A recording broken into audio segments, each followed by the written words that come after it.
Alright, today I'm going to be talking about two things I got from Nord Games LLC.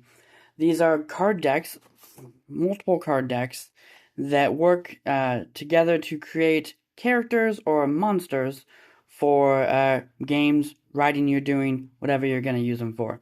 These are from Nord Games LLC. They've got these two Oracle sets.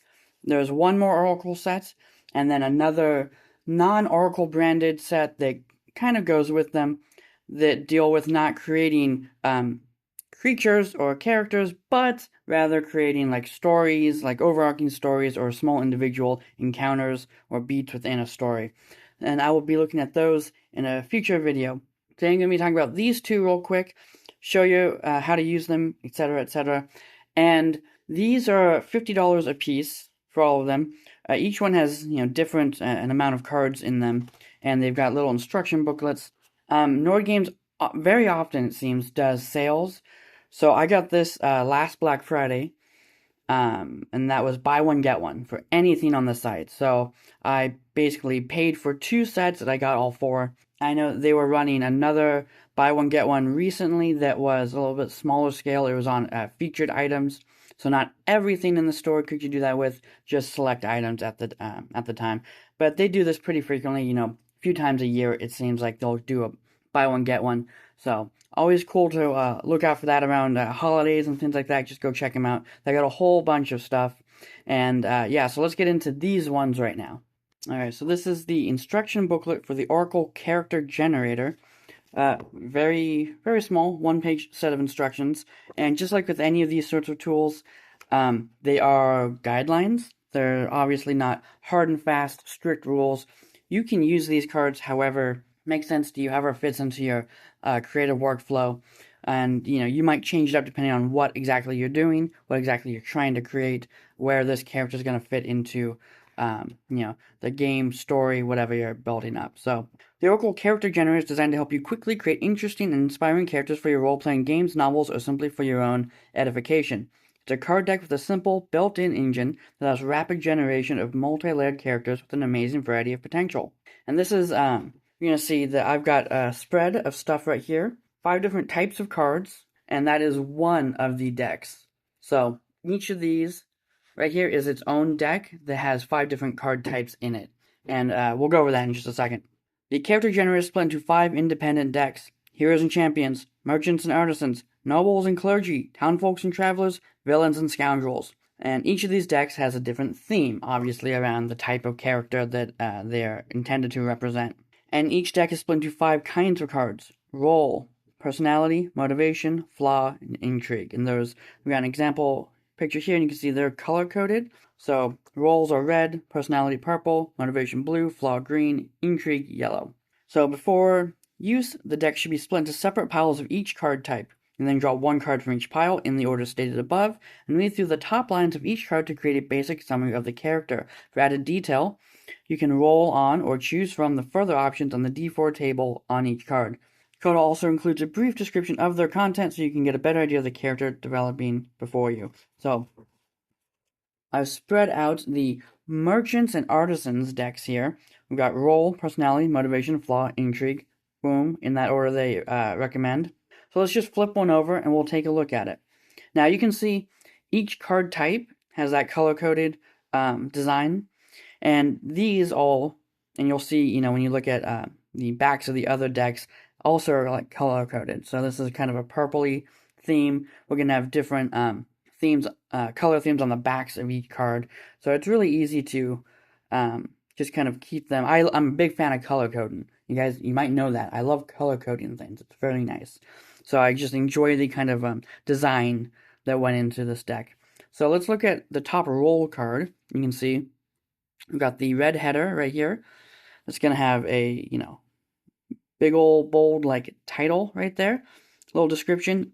And then a set of 4 options that you can, if you want to, roll a die to kind of drill down into that one, or just choose one, or just use it as a springboard to come up with something a little bit different and use something else that you think of. Or you can take multiple of them. You can do whatever you want, as said. So this one says guild member. This individual is part of a collective which oversees a particular trade or service in the area and might be fiercely protective of its secrets. And then we've got 4 different kind of variations on that general role there. Personality, confused. This individual is bewildered by something, perhaps an aspect of their craft that they are struggling to master or a failed business deal that they cannot decipher. And then we've got different ways that they can be confused down here. Disillusioned, perplexed, obtuse, or stumped. And there's some other text to kind of drill down into that. For the motivation, we've got art. This individual has a deep appreciation for the collection or creation of art and uses their business or their wealth acquired through it to further this agenda. Okay, we got a flaw. Garrulous. This individual is excessively talkative, especially about trivial matters, garnering them a bad reputation for idling and gossiping. We got gossiper, blabber, sycophant, chatterer. So let's go into the table on this particular card, because this might be fun. Gossiper. This individual delights in discovering and sharing secrets about their neighbors, families, peers, competitors, etc. Blabber. Unable to keep a secret, this individual spills secrets of the trade without meaning to, preventing them from getting an edge. So you can see how you can kind of see how the cards can connect to each other and how you can make like a kind of a cohesive thing with them. Because that obviously will tie into some of the previous ones we've seen, right? Sycophant. This individual flatters others obsequiously in order to gain an advantage for themselves. They might try to flatter a guild leader to get promoted. Chatterer. Constantly chattering away, this individual often neglects their duties and might annoy their clients and coworkers with their babbling. And intrigue. Sporting. This individual has talent for a certain sport that they might have been playing since childhood, or perhaps been training for later on in life. Football, riding, boxing, skittles. Able to knock down as many pins as you care to put up. This individual can bowl with the best of them. Skittles is for bowling. Okay. And of course you can just kind of redraw whichever cards you aren't really into, or you feel like, oh, these first 3 are really nice, these last 2, I don't know, let me redraw one, see if something else can come up. So that's an example pull for it. And then if we go, got nobles and clergies with this nice sort of red wine theme, color theme, right? Let's just pull a card and see what do we got here. Lonely. A pall of loneliness hangs over this individual who is desperate for connection with others. They hope will dispel the melancholy that burdens them. Isolated, abandoned, exiled, forlorn. We've got heroes and champions. Let's see. Personality. Guilt-ridden. There's something in this individual's past that caused them to feel guilt. It could be something as small as a slight or as monumental as murder. They have not yet resolved it. Now, one of my favorite uses for this deck, these decks, is to mix and match them. We got the villains and scoundrels one here, and what I like to do is pick 2 or 3 of the character specific decks, and I will usually try to do like their motivation, flaw, or intrigue from something that the bulk of it isn't. So maybe like 3 will be the artisans and merchants, but maybe they've got a villainous intrigue, right? Something that kind of gives it a nice little twist. So like, what if instead of sporting, we had collector? Oh, see, that goes good with the art and trade stuff. Collector. This individual collects something that sets them apart from others. The collection is impressive and perhaps formidable. Magic greens, bones, pets, trophies. Right, so this could be our character. And all you're doing is you're just kind of mixing and matching them, right? So it's also cool because you can, the different types of decks, townsfolk and travelers, right? You can use one deck to give your kind of a, everyday person, quaint little type of thing, for the bulk of it, but then mix it up with a hero motivation, right? Or a hero's flaw or something. They just kind of, I think gives it some nice flair. You can also do it the other way where the bulk of it are villains, but maybe that they've got, a townsfolk or a clergyman, something or other, right? Personality. So that is the character generator.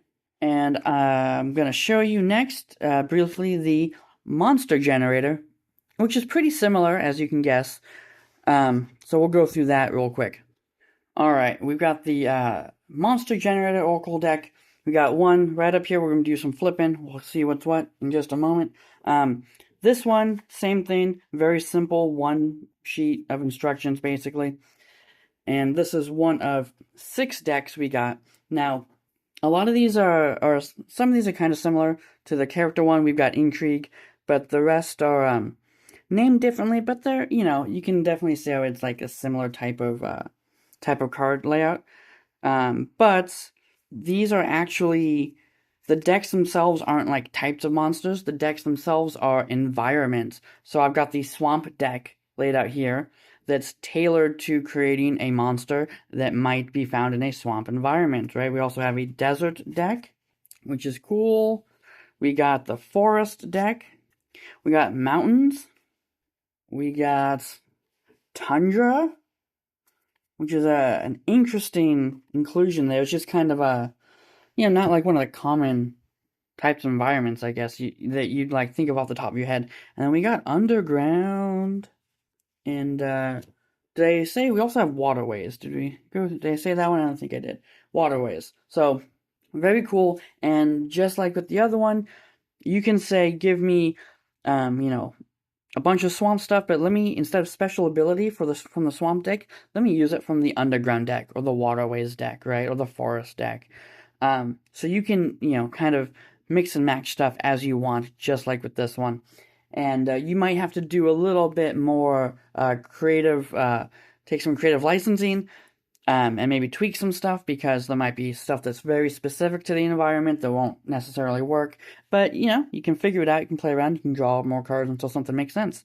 So we've got monster type, behavior, archetype, special ability, and intrigue. Let's see what we got. We've got, for the monster type, we've got undead.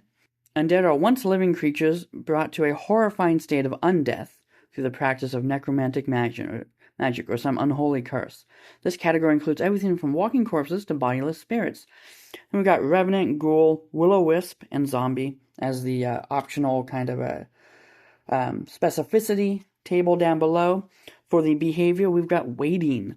This creature is wading through the swamp, possibly because it has a natural means to do so, such as webbed feet, or is using stilts, etc. And foraging, traveling, searching, and stuck. And the archetype support. Supporters help, often from afar, with abilities that enhance their allies' attacks or defenses. They may also have abilities that combo well with those that fight at their side. Healing, inspiration, blessing, combo. And the special ability, we got Toxin. So this creature has a Toxin. Special ability is Toxin. This creature has a Toxin which it can apply to foes in some way, such as through the use of a Steiner, spray, or feigns. And we've got, the types of toxin. It might have necrotizing toxin. This creature's toxin is necrotizing, causing massive tissue damage that might result in loss of limbs or life. Poisoning. This creature's toxin causes nausea, vomiting, exhaustion, or other symptoms typically associated with poisoning. Paralyzing. This creature's toxin causes paralysis, preventing the afflicted creature from moving an effective limb or even its entire body. Or special. This creature's toxin has some special effect that might make the creature heavier so it sinks into the mud, confused so that it becomes lost, etc. We got the intrigue, the swamp intrigue, and this is Soul Manipulator. This creature is, in some way, capable of interfering with the souls of mortal creatures. It might do so for itself or for a higher power. We've got Devourer, Trapper, Dealer, Corruptor. And let's go ahead, let's grab an underground special ability, and let's replace that toxin with something. Movement. This creature has a unique movement ability that allows it to better navigate the hazardous underground environment. This movement might be natural or the result of magic items or spells. So we've got one here that also has to do with movement, so you can maybe potentially, piggyback off that, come up with something interesting or fun. So that's the gist of it, right? Very cool. Like I said, you can very often, if you just wait around a bit, you can usually find these at buy one get one. But if you really do want to just try one of them out, pick up a set. They also have reduced cost PDF versions. However, The PDF versions, I got those as well, and they were not as cool as I had wanted because they don't give you like print and play versions of the cards, which means if they did that, you could. If they did that, then you could, cut them out, put them in Tabletop Simulator or something like that, which I've done before with other of these types of decks, Story Engine, Reckless Deck, etc. But they're given to you in kind of like a second manual, so you get a PDF with the instructions, and you'll get a PDF that's kind of set up as an 8.5 by 11, I think, like booklet to read, and it's got, 4 up cards on a page. So, like, you could, I guess, go in there and chop them up, but it'd be a lot more work. It's not set up in the same way that something that is print and play would be set up. But you could maybe work around it. I just think having them in that sort of form kind of takes the way of the randomness that you get when you're shuffling and moving them around and using them as cards are, whether digitally or physical cards. You're missing out a little bit, but go check that out, nordgamesllc.com. Over March and April, I will be doing some live streams. I'm going to be taking the gigantic Lore Masters Story Engine deck. I'm going to be doing as big of a webbing of lore as I can. Then eventually I'll be using these decks and other decks to create the specifics of that, whatever world comes out of that. So if that sounds fun to you, I'll let you know when that will actually happen. And I've also taken a look at other similar types of tools like this, and you can go ahead and watch one of those right now.